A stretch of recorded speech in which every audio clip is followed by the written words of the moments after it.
Personas despedidas saliendo de sus oficinas, edificios completos vacíos, caos en la ciudad y una crisis que se terminó expandiendo por todo el mundo. Algunos sacaron provecho de esto y terminaron volviéndose ricos, pero la gran mayoría de las personas perdió sus hogares, sus empleos y el desempleo en Estados Unidos se disparó a récords históricos. Todo esto por culpa de bancos y empresas que no supieron medir su avaricia e inflaron una burbuja inmobiliaria que terminó explotando con muchísima fuerza. Te estoy hablando de la crisis del 2008, causada en gran parte por el mercado inmobiliario. Sin embargo, hubo una persona que se dio cuenta de esto antes que todos y consiguió sacar provecho, aunque a un precio muy alto. El inversionista Michael Burry. Él es prácticamente un genio en el mundo de la bolsa. Estudió economía y medicina en la Universidad de Los Ángeles, pero con el tiempo descubrió que las finanzas le gustaban más y se le daban mejor. Por eso, alrededor del año 2000, fundó su propio fondo de inversiones privado, donde muchas personas con mucho dinero acudían para dejárselo a Michael, y él buscaba invertirlo para maximizar ganancias, aunque utilizando técnicas bastante agresivas y arriesgadas. Como podemos ver, a Michael no se le da muy bien socializar y tiene una mentalidad muy obsesiva, rasgos que usualmente presentan algunas personas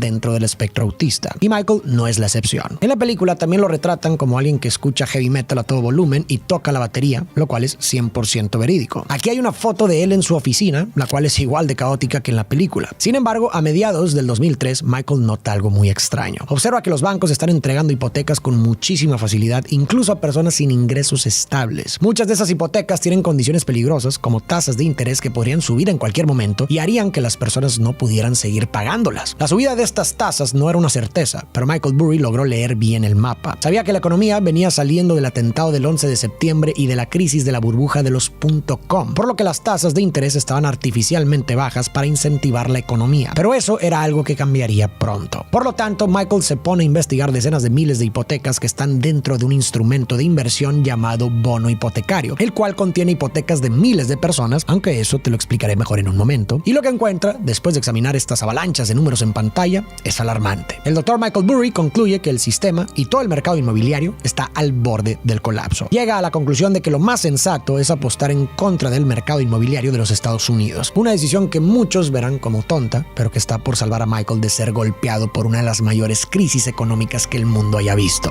Y te estarás preguntando, Farid, ¿por qué usas el cabello largo si eres hombre? Es broma.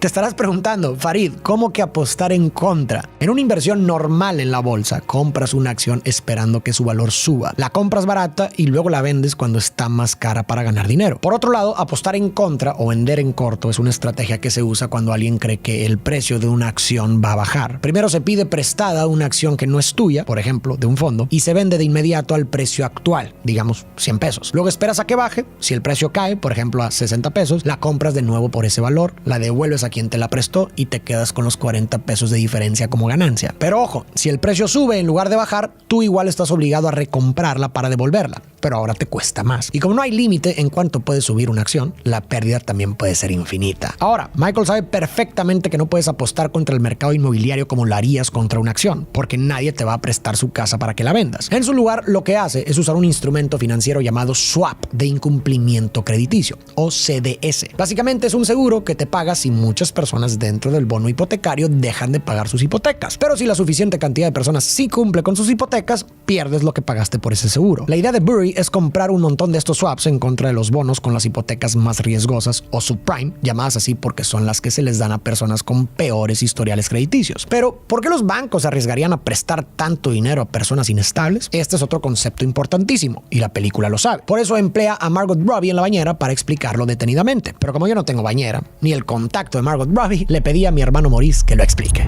Gracias, Farid. Y yo soy Maurice, asesor financiero. A ver, entonces, ¿por qué los bancos prestaban dinero en forma de hipotecas a personas que no podían pagarlo? En ese momento, a los bancos les convenía prestar dinero para hipotecas y después venderles esa deuda en forma de hipotecas a alguien más lo antes posible. De esa forma, podían recuperar su dinero rápido para poder seguir prestando, sin necesidad de esperar 20 años a que las personas las terminaran de pagar. Pero ¿a quién le podían vender la deuda? A otras instituciones llamadas bancas de inversión. Imagínate que cada Skittle verde es una hipoteca. Lo que hacían estas bancas de inversión era comprarle muchas hipotecas a los bancos. Las agrupaban, empaquetaban y las llamaban bonos hipotecarios. O sea, un paquete lleno de hipotecas, o en este caso, una copa llena de Skittles. El objetivo de hacer estos bonos era venderlos a inversionistas, quienes ganaban dinero a través de los pagos mensuales de las hipotecas que estaban dentro de cada bono. Estos son Skittles verdes porque en un principio hecho, la mayoría de las hipotecas se las daban a gente con buenas finanzas y a una tasa de interés fija, lo que hacía que las hipotecas se pagaran casi siempre, lo que las volvía una inversión casi igual de segura que la deuda gubernamental. Pero llegó un punto en el que los bancos ya no encontraban suficientes Skittles verdes, o sea, personas con buen historial crediticio a quien prestarle dinero para hipotecas. Y como las bancas de inversión necesitaban seguir armando bonos para mantener el negocio, los bancos empezaron a prestarle a personas con mal historial o sin ingresos comprobables, generando así algo llamado hipotecas subprime, o sea, con mayor riesgo de impago, las cuales representaremos con estos Skittles rojos. Entonces, las bancas de inversión comenzaron a comprar esas hipotecas subprime bajo la idea de que podían mezclarlas con las confiables al meter solo unas cuantas dentro de cada bono, sin que representara un gran riesgo, pues la mayoría seguían siendo Skittles verdes o deuda que tenía muy altas probabilidades de pagarse. Y sí, en un principio los bonos hipotecarios se veían de esta forma, una copa con muchos puntos verdes y de vez en cuando algunos rojos, pero eran relativamente pocos, así que el riesgo estaba diluido. El problema fue que las bancas de inversión cada vez comenzaron a meter a los bonos más y más Skittles rojos, hasta que la copa comenzó a verse más de esta forma. Y lo peor es que todos se habían quedado con la idea de que los bonos eran muy seguros, así que la gente seguía invirtiendo y comprándolos como si nada. Justamente esto fue lo que Michael Burry encontró, que la mayoría de los bonos estaban repletos de hipotecas subprime o con más riesgo de impago, lo que las volvía muchísimo más riesgosas de lo que el mercado creía. Además, hay un detalle importante. Muchas veces hablamos de bancos y bancas de inversión como si fueran cosas distintas, pero en muchos casos eran parte de la misma institución. Por ejemplo, Morgan Stanley y JP Morgan Chase nacieron de fusiones entre bancos comerciales, o sea, los que prestan dinero a personas, y bancas de inversión, las que manejan grandes capitales. Es decir, los mismos que aprobaban las hipotecas basura también eran los que armaban y vendían los bonos basura. Lo más grave es que estos bancos sabían perfectamente lo riesgoso que era todo esto, tanto así que muchos de ellos compraron sus propios seguros contra el fracaso con aseguradoras como AIG, que en ese momento era la más grande del mundo. AIG confiaba en que todo seguiría bien, vendiendo más seguros de los que podía pagar sin medir las consecuencias. Aquí es cuando la cosa se podía poner muy gruesa para la sociedad, pues AIG aseguraba prácticamente todo y en todas partes del mundo. Si una compañía como esta se va a la quiebra, los aviones no vuelan, los buques no zarpan, ni los trenes salen de su estación. Ni siquiera los doctores les permitían operar, pues sus hospitales probablemente estaban asegurados con AIG.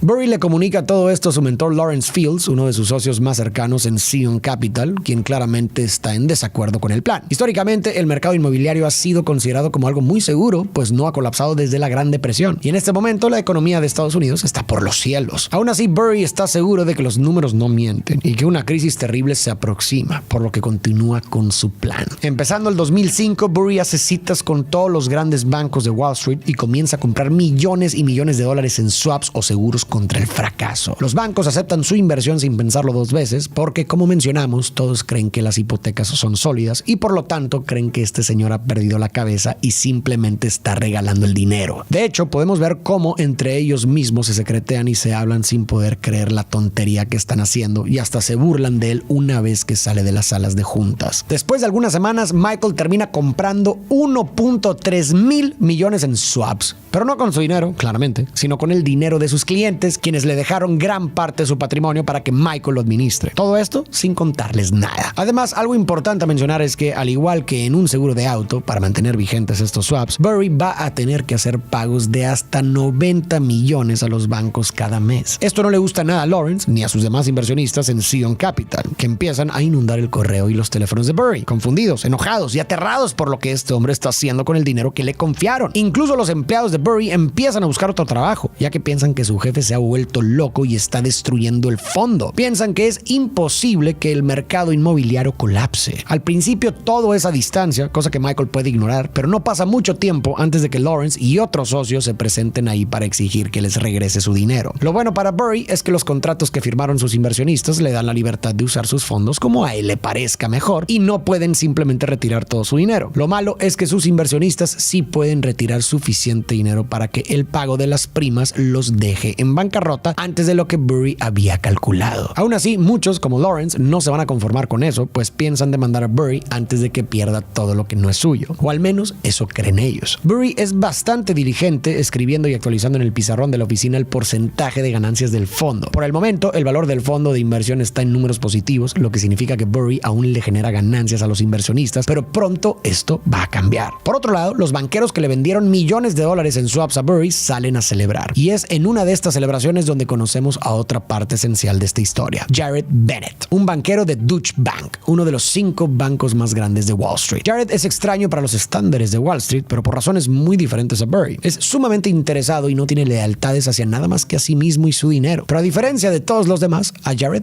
no le importa admitirlo. Cuando Jared Bennett se entera de que Michael Burry está invirtiendo millones para apostar en contra del mercado hipotecario, no lo toma como una locura, como hicieron muchos otros. En lugar de eso, decide investigar por su cuenta. Revisa los bonos hipotecarios, analiza los datos y se da cuenta de que Burry tiene razón. El sistema está construido sobre hipotecas que probablemente van a fallar. Así que decide unirse a la jugada. Aunque trabaja dentro de Deutsche Bank, ofrece a otros inversionistas la posibilidad de apostar contra el mercado hipotecario vendiéndoles swaps. Mientras dentro del banco muchos todavía creen que esos bonos son seguros, Jared sabe que están llenos de hipotecas basura y por eso los está asegurando activamente, aprovechando que casi nadie se da cuenta del riesgo real. Jared sabe que cuando el sistema colapse, su banco podría estar en problemas, pero a él no le preocupa. Cada vez que alguien compra uno de esos seguros, él cobra una comisión. Y como él mismo está gestionando esas ventas, también se quedará con una parte de las ganancias cuando llegue el gran colapso. Jared Bennett está basado en Greg Lippmann, un operador real de Deutsche Bank y quien ahora sabe que está en una carrera contra el tiempo para advertirle a algunos del colapso, venderle swaps y volverse millonario. Para comenzar a vender estos swaps, Jared acude con un hombre llamado Mark Baum, quien será su primer cliente. Mark es el encargado de un fondo de inversión llamado Front Point Partners, operado bajo Morgan Stanley, uno de los bancos más grandes de Wall Street. En Front Point tienen fama de estar siempre enojados, más que nada por culpa de Mark y su compañero Vinny Daniel. Lo que ambos tienen en común es que han sufrido grandes tragedias personales. En la película, Mark perdió a su hermano cuando se arrojó del techo de un rascacielos y Vinny a su padre a manos de un criminal violento. En la vida real, Mark está basado en Steve Eisman. En realidad, Eisman no perdió a un hermano por autoeliminación. La tragedia que enfrentó fue la muerte accidental de su hijo recién nacido, Max, quien falleció cuando la niñera se quedó dormida sobre él. Un evento que tuvo un impacto profundo en su vida. Son cínicos, desconfiados, chocantes y sí, también excelentes corredores de bolsa. Y es por eso que sus jefes en Morgan Stanley soportan sus actitudes. En la película, Jared marca por error a Front Point Partners para ofrecerles los swaps y así es como se enteran del plan. Pero en realidad, Jared estaba haciendo presentaciones para vender los swaps en todas partes, incluyendo Morgan Stanley. El equipo de Morgan Stanley cita a Jared en sus oficinas, quien se presenta como una torre de Jenga para ilustrar su punto. Esta parte es tan importante que necesitaba a alguien especial para explicarlo. Alguien igual de sexy que Ryan Gosling en traje. Alguien brillante, elocuente e irresistible. Pero me acordé de esto ya tarde. Así que solo pude conseguir a Maurice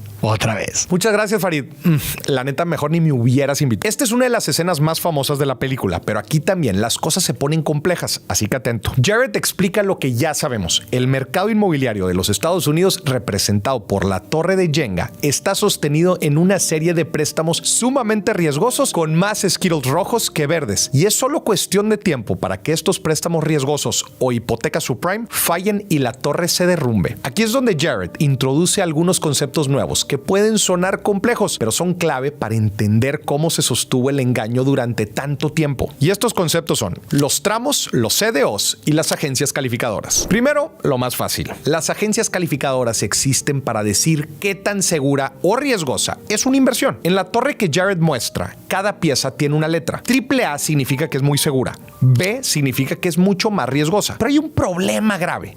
Las agencias reciben dinero de las mismas empresas a las que califican. Es decir, los bancos que arman los bonos les pagan para que los califiquen. Y claro, si una agencia no pone buenas calificaciones, el banco puede irse con otra que sí lo haga. Esto crea un conflicto de interés enorme. Las agencias tienen un incentivo para inflar las calificaciones, no para ser objetivas. Así, inversiones muy riesgosas terminan pareciendo seguras y todo el sistema se vuelve una bomba de tiempo. El segundo concepto que Jared introduce son los tramos. Imagina que un bono hipotecario es como un pastel hecho de muchas hipotecas. Algunas de esas hipotecas son de personas que probablemente sí van a pagar, o sea, menos riesgosas, y otras de personas que probablemente no. Si el pastel o el bono hipotecario se vendía entero, mucha gente no lo compraría porque no sabía qué tan riesgoso era. Entonces los bancos decidieron dividir ese pastel en varias partes. Llamémoslas tramos. El tramo superior o AAA contiene las hipotecas que parecen más confiables. Los inversionistas que compran este tramo son los primeros en recibir pagos cuando las personas pagan sus hipotecas. Pero como el riesgo es bajo, la ganancia también es baja. Después tenemos los tramos medios, o sea, los A o los triple B. Y al final tenemos el pedazo más riesgoso del pastel, fácil. Los que compraron estos tramos son los últimos en cobrar y los primeros en perder si la gente deja de pagar. Pero si todo funciona, ganan mucho más porque el rendimiento es más alto. La idea de dividir el pastel en partes era hacer que este sistema atrajera inversionistas que buscaban seguridad, pero otros que querían más riesgo por más ganancia. El problema es que en algún momento los tramos B o doble pasaron de ser riesgosos a literalmente basura. Se daban las hipotecas sin verificación de ingresos a personas que directamente ni siquiera tenían trabajo, o se prestaba dinero con tasas de interés variable, lo que hacía que fueran aún más difíciles de pagar si el interés subía. Y cuando muchas personas dejan de pagar sus hipotecas, el dinero ya no alcanza para cubrir todos los tramos. Primero fallan los tramos más bajos, pero si los impagos siguen subiendo, también los tramos más altos, como los AAA, se quedan sin cobrar. Eso es gravísimo, porque los AAA estaban en manos de fondos de pensiones, aseguradoras y gobiernos. Es decir, lo que parecía lo más seguro del sistema también se convierte en basura. Y cuando eso pasa,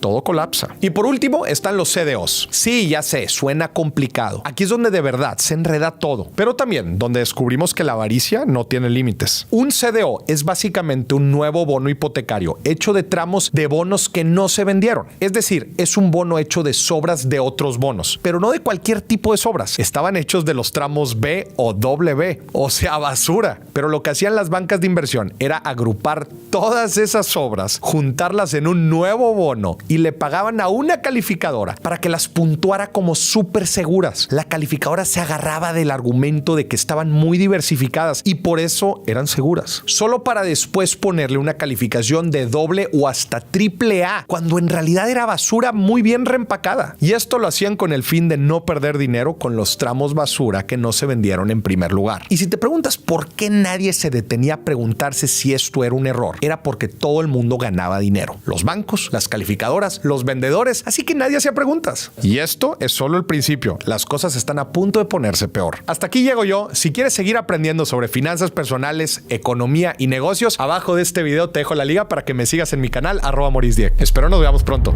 El problema es que Jared no logra convencer del todo a Mark y a su equipo. La afirmación suena demasiado apocalíptica para ser real. Aún así, este es el tipo de inversiones que le encantan a Mark y a sus empleados. Siempre que tienen la oportunidad de hacer dinero con base en la estupidez de otros banqueros, Front Point la toma. Es como dice Jared, como comprar seguro contra incendios para una casa en llamas. Sin embargo, Mark Baum no se hizo jefe de un fondo de inversión confiando ciegamente en banqueros que se ponen demasiado gel en el pelo, por lo que primero le toca verificar. Para eso, él y sus empleados agendan un viaje a Miami, Florida, uno de los estados con más desarrollo inmobiliario en Estados Unidos. Primero, los empleados de Mark visitan un vecindario a las afueras de la ciudad con la idea de entrevistar a personas con hipotecas sin pagar por más de 3 meses. Pero cuando comienzan a tocar timbres, se dan cuenta de algo sumamente extraño. De 100 casas, solo 5 están habitadas, contando al cocodrilo que vive en una de las albercas abandonadas. En la única que les abre la puerta, vive una persona que solo renta su casa. Este hombre paga su renta mes tras mes, pero no tiene idea de que el dueño de esa casa, o sea, el rentero, tiene deuda en la hipoteca de la propiedad y además revela que el nombre bajo el que está la hipoteca ni siquiera es el de su rentero, es el del perro del rentero. Acto seguido, vemos cómo de la casa sale su pequeño hijo para ver que su padre esté bien. El hombre voltea a ver a los empleados de Mark y les pregunta si lo van a desalojar. Los empleados, claramente perturbados, simplemente le dicen que mejor hable con su rentero y después se marchan. Después, Mark y sus empleados consiguen una junta con unos vendedores de hipotecas para hacerles preguntas sobre cómo hacen su trabajo. Y para sacarles más información y para que estos accedan, les miente diciendo que están investigando el mercado para invertir cuando en realidad están investigando para apostar en su contra. Y lo que descubren es aún más preocupante. Vemos que los vendedores de hipotecas son bastante arrogantes y les cuentan que hace 4 años daban unos 10 préstamos hipotecarios al mes, pero ahora están dando más de 60, casi todas con una tasa variable. Presumen que gracias a eso ahora tienen un yate y logran colocar tantas hipotecas porque se las dan a quien sea. No comprueban ingresos, no comprueban historial crediticio, ni siquiera comprueban que a quienes les prestan tengan un empleo y prácticamente no rechazan a nadie. Mark les pregunta si los clientes a quienes les venden las hipotecas tienen idea de lo que están comprando, pero los vendedores, quienes se creen brillantes, cuentan que tratan de venderles a inmigrantes porque lo único que entienden es que tendrán una casa. No comprenden que en cualquier momento pueden quedarse sin ingresos o que de un día para otro las tasas de interés podrían subir por los cielos. También les cuentan que las mejores clientas son las bailarinas exóticas, por lo que Mark va a hablar con una de ellas. Mark va a hablar con una que sorprendentemente parece estar bien informada sobre sus finanzas. Sabe cuántas casas tiene, cuánto debe y cuántos préstamos ha usado para financiarlas. El problema no es que esté desinformada, sino que la información información que le han dado está basada en una ilusión. Ella, al igual que muchas de sus compañeras, ha comprado más de 5 propiedades y para lograrlo ha recibido múltiples préstamos con condiciones muy riesgosas, pagos iniciales bajos, tasas variables y sin verificación real de ingresos o empleo. Es decir, préstamos subprime. No porque ella lo haya decidido así, sino porque los prestamistas sabían que no cumplía con los requisitos tradicionales y aún así le aprobaron todo. En ese momento, Mark se da cuenta de lo que realmente está pasando. Si a alguien con ingresos inestables y sin respaldo financiero le están dando préstamos para comprar varias casas, es porque el sistema entero está funcionando sin frenos ni sentido común. Pero como todos, los prestamistas, los bancos, los inversionistas están ganando dinero y quienes reciben los préstamos creen que podrán tener 5 casas, nadie hace preguntas. Prefieren seguir aprovechando el momento sin pensar en que todo eso podría terminar de la peor manera. Es una burbuja y cuando empieza a estallar, cientos de miles de hipotecas como esa van a fallar al mismo tiempo, llevándose de paso a todos los que creían que el mercado inmobiliario era indestructible. Y también muchas familias que sí habían estado pagando puntualmente sus hipotecas durante años, pero que van a ser arrastradas por el colapso general del sistema. En noviembre del 2005, y tras esta investigación de campo, FrontPoint comienza a tomar posiciones en contra de los bancos en los que trabajan vendedores de hipotecas como los que acaban de conocer, y le compra 50 millones en swaps a Jared, lo que obviamente pone a Jared muy feliz. Sabe que se tiene que mover rápido porque según él, cualquier idiota va a entrarle a esta apuesta tarde o temprano. Ahora conocemos a otros chicos que también se dan cuenta de esto: Charlie Geller y Jamie Shipley, fundadores de un fondo de inversión llamado Cornwall Capital, pero en la película es nombrado como Brownfield Fund. Ellos son los últimos participantes de la gran apuesta. Los conocemos esperando a un ejecutivo en el lobby de JP Morgan Chase. Quieren algo llamado un acuerdo ISDA, que les permite comerciar acciones con bancos sin intermediarios. Sin embargo, simplemente no están listos. Para obtener un ISDA con JP Morgan Chase, su fondo de inversión debería manejar al menos 2,000 millones y solo tienen 30 millones. Brownfield Fund son los novatos del grupo. Entre los dos tienen apenas 5 años de experiencia en la industria y se nota,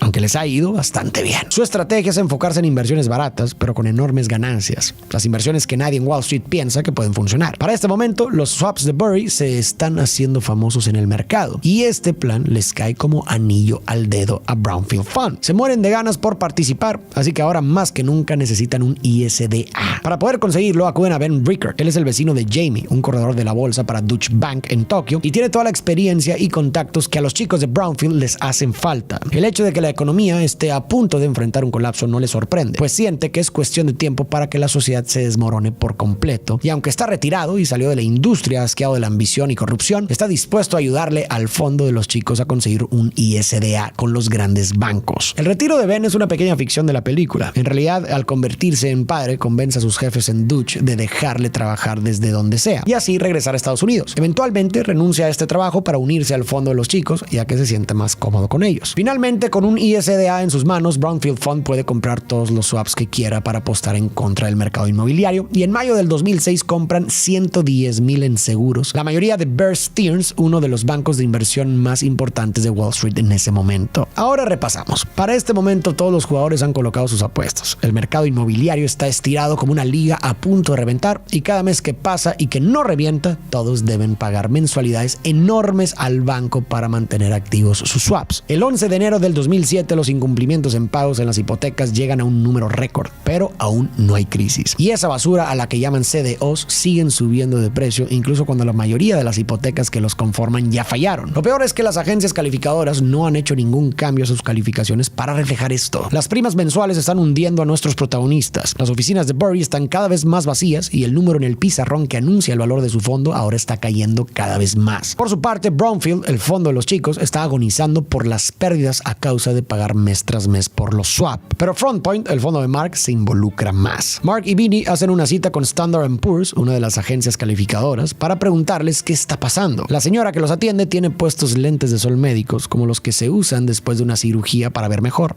Y esto no es casualidad. Esta es una forma en la que el director Adam McKay representa a las agencias calificadoras, como si fueran como un montón de ciegos, pero no por algún accidente, sino ciegos porque no quieren ver. La señora confiesa que siempre les dan a las bancas de inversión las calificaciones que quieren para sus bonos hipotecarios porque de eso ganan dinero y pagan las cuentas. Y si no les ponen a las bancas la calificación que quieren, simplemente se van con la competencia a pedir lo mismo ofreciendo más más dinero. De vuelta en la oficina, Jared visita al equipo de Mark para cobrarles el pago mensual de los swaps que compraron y que sigue desangrando a su fondo. Pero hay algo que molesta mucho al equipo. Los bonos hipotecarios están subiendo de precio, lo cual es absurdo porque ellos ya descubrieron que están llenos de hipotecas basura. A pesar de que el sistema está claramente quebrado, el mercado sigue comportándose como si nada. Y encima de todo, tienen que seguir pagando por una apuesta que aún no da frutos. Frustrados por la injusticia de todo eso, todo el equipo empieza a gritarle a Jared, enojados por cómo funciona el sistema y por la presión financiera que sienten. Cuando se cansan y a un empleado le da un calambre en la espalda de tanto gritar, escuchan a Jared. Su argumento es simple. Él les avisó que los bancos han perdido la noción del mercado, que en Wall Street la criminalidad y la estupidez son indistinguibles y que esto es solo parte del proceso. Jared los invita a Las Vegas, en donde sucederá el Foro Americano de Valores, una conferencia a la que atenderán todos los involucrados en este fiasco. Vendedores de hipotecas subprime, inversionistas en bonos y CDO y hasta reguladores. La idea es que ahí Mark y su equipo puedan conocer personalmente a las personas contra quienes están apostando. Coincidentemente, los chicos de Brownfield también reciben el mismo consejo de parte de Ben, así que todos, excepto el antipático Burry, compran vuelos a la ciudad del pecado. Primero cubriremos lo que hizo Brownfield Fund. Ben les consigue una junta con banqueros de Bear Stearns, quienes los llevan a un campo de tiro. Los chicos disparan un rato, pero cuando es hora de hablar de negocios, los banqueros no se ven interesados en lo absoluto y hasta le llaman a Charlie aguafiestas por querer discutir las hipotecas que están fallando cada vez más. De hecho, parece ser que solo lo citaron en el campo de tiro para poder justificar el gasto con la compañía, pues estaban con un cliente. Por su parte, Jamie habla con su excuñada, que también vino al foro. Ella trabaja para la SEC, que es la organización gubernamental encargada de regular a Wall Street. Desafortunadamente, ella tampoco tiene ningún interés en hablar de su trabajo. De hecho, solo atiende al foro porque quiere cambiar de bando y ofrece su currículum con todos los bancos que pueda. Esto convence a Brownfield Fund de que están en lo correcto con su apuesta y deciden apostar más mientras pueden. Después de lo que escucharon, no les queda duda de que la mayoría de los bonos son basura, así que compran más. Los chicos comienzan a celebrar sabiendo que una vez que la burbuja explote, se volverán estúpidamente ricos. Pero Ben los detiene para recordarles algo importante. Están apostando en contra de la economía de su propio país y si tienen razón, millones y millones de vidas van a empeorar a causa de las pérdidas de empleo y los desalojos. No son números en una pantalla y dólares que aparecen del aire. Son vidas, son patrimonios y son trabajos que se perderán. Y como siempre, los que más sufrirán serán las personas comunes y trabajadoras del país, así como en la última gran crisis financiera de los Estados Unidos, la Gran Depresión. Esto fue en 1929, pero a diferencia de esta crisis que se avecina, fue causada por el colapso bursátil en Wall Street y tuvo consecuencias devastadoras. Durante los años 20, Estados Unidos vivía una época de aparente prosperidad. A esta década se le llamó los años locos. La economía crecía, las industrias producían más que nunca y millones de personas empezaron a invertir en la bolsa de valores, muchos sin realmente entender en qué estaban invirtiendo. Los bancos, por su parte, otorgaban préstamos con mucha facilidad, incluso para comprar acciones. Esto generó una burbuja especulativa. Los precios de las acciones subían y subían sin que eso reflejara el valor real de las empresas. Pero toda burbuja, tarde o temprano, revienta. El jueves 24 de octubre del 1929, conocido como el Jueves Negro, miles de inversionistas comenzaron a vender sus acciones en pánico. Y para el martes 29 de octubre, conocido como el Martes Negro, la bolsa ya había colapsado definitivamente, dando inicio a lo que se conocería como la Gran Depresión. Tras la caída de la bolsa, cientos de bancos quebraron. Muchas personas perdieron todos sus ahorros porque en aquella época no existía un seguro de depósitos como ahora. Las empresas comenzaron a cerrar, el desempleo se disparó, la pobreza se extendió y millones de personas quedaron sin casa, sin empleo y sin esperanza. Para que te des una idea, en 1933 el desempleo en Estados Unidos llegó a más del 25% y las filas para conseguir comida gratis se volvieron algo perfectamente normal, pues la gente de a pie ni siquiera tenía dinero para un plato de comida caliente. Entonces, por estos registros anteriores, me parece que es evidente el por qué esto no es un motivo para celebrar. Y por eso mismo la figura de Ben y la escena que acabamos de ver se me hace muy importante. Hasta entonces, la historia había seguido personajes que, aunque veían venir la catástrofe, se enfocaban en las cifras, en la lógica y en ganar. Pero Ben es esa cachetada de realidad que les recuerda a los chicos y a nosotros, como espectadores, que detrás de los números hay personas y que una victoria financiera en este caso es también una tragedia humana. Mark asiste con su equipo a una conferencia en Las Vegas. Un banquero en particular insiste en que no hay nada de qué preocuparse porque el mercado hipotecario está sólido. Pero Mark no se queda callado, lo confronta. Le pregunta por qué las tasas de impago están subiendo si todo está tan bien. Señala que muchos bonos están llenos de hipotecas fallidas y que el sistema va a colapsar. Después de esto ocurre algo aún más importante. Mark tiene una conversación con un administrador de bonos hipotecarios. Esta es la conversación que, además de reafirmarle que hay una burbuja a punto de explotar, le informa a Mark lo enorme que es la crisis que se avecina, al punto de de que empieza a tener miedo. Wing Chao se encarga de armar nuevos bonos llamados CDO. Como ya vimos, para hacerlo toma partes de otros bonos hipotecarios, lo peor de lo peor, y los mete en un nuevo paquete que vende como si fuera una gran inversión. También debería revisar las hipotecas que están detrás de esos bonos, pero no lo hace. No le importa si son seguras o no, porque si algo sale mal,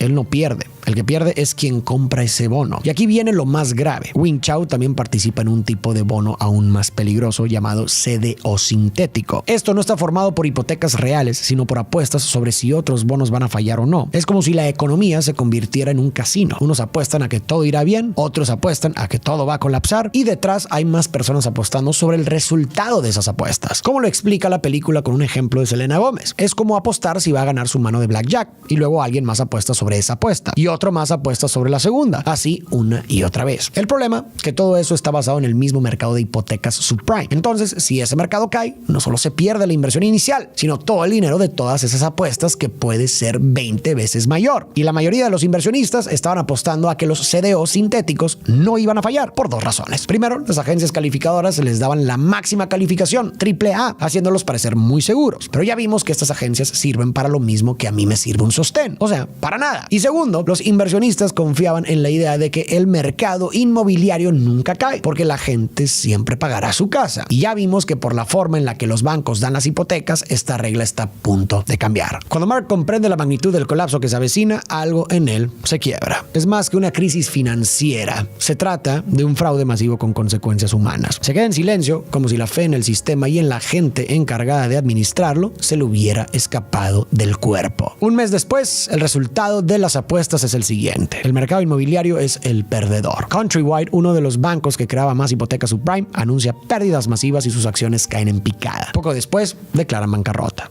La crisis comienza. Sin embargo, las jugadas chuecas de los bancos no acaban aún. Resulta que cuando el mercado creado alrededor de los bonos hipotecarios está colapsando frente a sus ojos, los bancos deciden dejar de ofrecer swaps a sabiendas que van a perder mucho dinero con ellos y empiezan a vender todos sus bonos hipotecarios a quienes sean lo suficientemente ignorantes para comprarlos ahora. Como si quisiera pasarle una bomba a punto de explotar a alguien más para que no les estalle a ellos. Al igual que los protagonistas, lo que están haciendo es intentar asegurarse en el colapso. El que las compañías causantes de la crisis se estén indemnizando al mismo tiempo que vacían sus productos basura, prohíben la compra de más swaps y no pagan sus apuestas a quienes ya tenían swaps, es lo que muchos pudieran considerar el fraude del siglo. De hecho, hay una película basada en sucesos reales que habla sobre esto, llamada Margin Call o El precio de la avaricia. Trata de un gran banco que se tiene que deshacer de la noche a la mañana de todos sus bonos hipotecarios, CDO y demás productos basura para sobrevivir la crisis que se avecina, y lo hacen a sabiendas de que los productos que están vendiendo pueden llevar a la bancarrota a sus clientes. Ahora, los chicos de Brownfield están en bastantes aprietos. Bear Stearns, el banco al que le compraron la mayoría de sus swaps, también se está quemando en deudas como Countrywide, el banco que se acaba de colapsar. Si los chicos de Brownfield no venden sus swaps antes de que Bear Stearns quiebre, ya no van a poder hacerlo y van a perder todo su dinero. Para poder venderlo, de nuevo, necesitan a Ben, que desafortunadamente se fue de vacaciones a Inglaterra con su esposa justo ahora, pero logra encontrar un bar con una red de internet que puede usar. Mientras Ben hace tratos millonarios, los demás clientes del pub lo insultan, y no porque piensen que es rico, sino porque saben que es banquero. La negociación es dura porque incluso ahora los bancos están intentando exprimir a sus clientes por la mayor cantidad de dinero posible. Al final, los chicos de Brownfield consiguen ganar $80 millones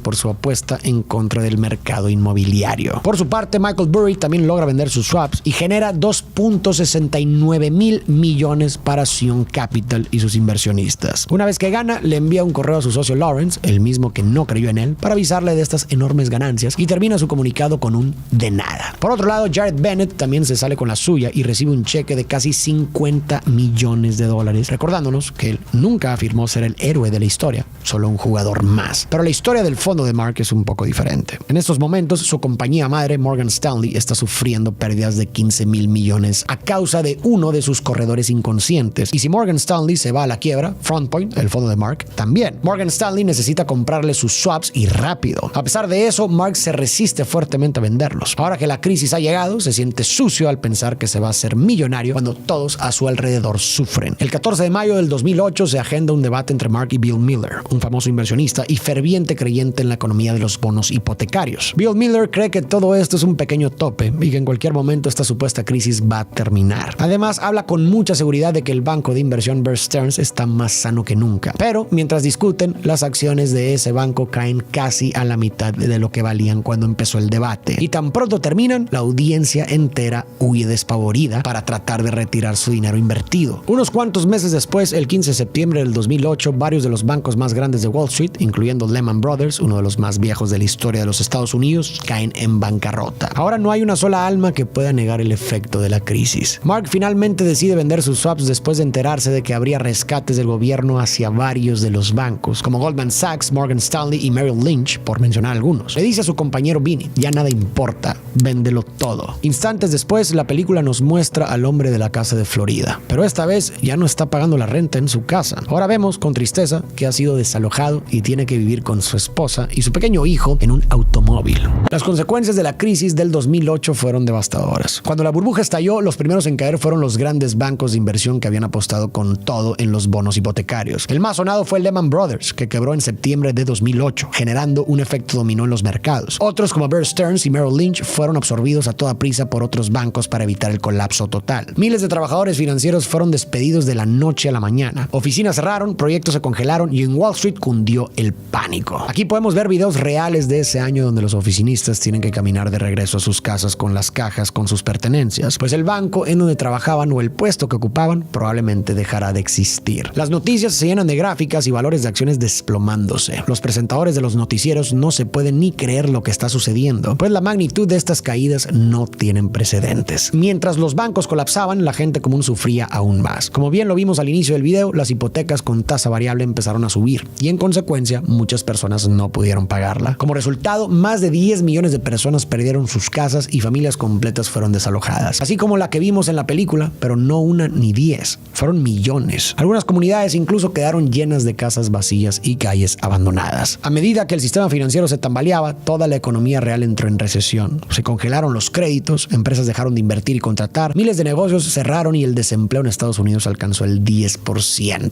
el más alto en décadas. Es decir, millones de personas que no tenían nada que ver con hipotecas o bancos perdieron sus trabajos, sus ahorros y su estabilidad. Y no solo los ciudadanos que no tenían nada que ver pagaron los platos rotos, el mundo entero sufrió las consecuencias. Muchos países en Europa habían comprado grandes cantidades de bonos hipotecarios estadounidenses creyendo que eran seguros y en consecuencia naciones como España, Irlanda, Grecia e Italia entraron en crisis económicas prolongadas con recesiones profundas, rescates financieros y medidas de austeridad que marcaron la vida de millones. Al mismo tiempo, el comercio global se desaceleró, lo que afectó directamente a muchas economías emergentes en Latinoamérica, Asia y África. El miedo se extendió como un virus y en cuestión de meses, las bolsas de valores en distintas partes del mundo perdieron más del 40% de su valor. Pero bueno, al menos quienes ocasionaron todo esto pagaron por sus actos, ¿verdad? Pues no, de hecho hasta fueron recompensados por el mismo gobierno. Ante el colapso total, el gobierno de Estados Unidos y la Reserva Federal inyectaron cientos de miles de millones de dólares a los bancos y aseguradoras para evitar que el sistema completo muriera. Y estos cientos de miles de dólares provinieron de los impuestos de la misma gente a la que afectaron. Sí, esto previno que las cosas para la economía se pusieran aún peor, pero aún así se siente como una profunda injusticia. Grandes instituciones como AIG, Goldman Sachs y Bank of America recibieron ayuda, pero la verdadera indignación llega aquí. Mientras la gente perdía casas y empleos, los banqueros se daban bonos millonarios, pues algunos altos ejecutivos usaron el dinero del rescate para pagar bonos personales, remodelar oficinas o seguir con sus lujos. A pesar de que se probaron fraudes, malas prácticas y corrupción, ningún alto ejecutivo de los grandes bancos fue a prisión. El único caso notable fue Karim Serageldin, un ejecutivo de Credit Suisse, que sí fue a la cárcel por inflar el valor de activos, pero fue una excepción, pues muchísimos otros hicieron lo mismo que él, pero no tuvieron tan mala suerte. Al final, Burry decide cerrar Zion Capital. En la película, la explicación es que Burry ya no puede seguir operando bajo un sistema tan corrupto, y es posible que esa haya sido una razón. Pero en la vida real, el gobierno comenzó a investigarlo por sospechas de un posible fraude financiero, y esta razón también pudo haber pesado para que Burry tomara la decisión de cerrar. En la actualidad, Burry no trabaja para ningún fondo y solo invierte su propio dinero. Brownfield Fund, o por su nombre en la vida real, Cornwall Capital, actualmente sigue fuerte y operando desde Nueva York. Jared Bennett, o en la vida real Greg Lippmann, sigue siendo un estereotipo de Wall Street, pero ahora desde su su propio fondo y no en Deutsche Bank. Y Steve Eisman, la persona que inspiró al personaje de Mark Baum, inició otro fondo de inversión y además tiene un podcast y un canal de YouTube llamado The Eisman Playbook, en donde habla de varios temas financieros. La crisis de 2008 destruyó millones de vidas, hundió economías, puso en jaque al sistema financiero global y dejó en evidencia un modelo donde los más poderosos juegan con las reglas y cuando pierden, el pueblo paga los platos rotos. Mientras tanto, los verdaderos culpables siguen caminando libres y muchos incluso más ricos que antes. ¿Pero tú qué opinas? ¿Crees que algo así podría volver a pasar pronto o aún nos quedan buenos años de prosperidad? Gracias por ver este video hasta el final. Gracias a Maurice, mi hermano, por ayudarme con algunas explicaciones. Espero que te haya gustado el video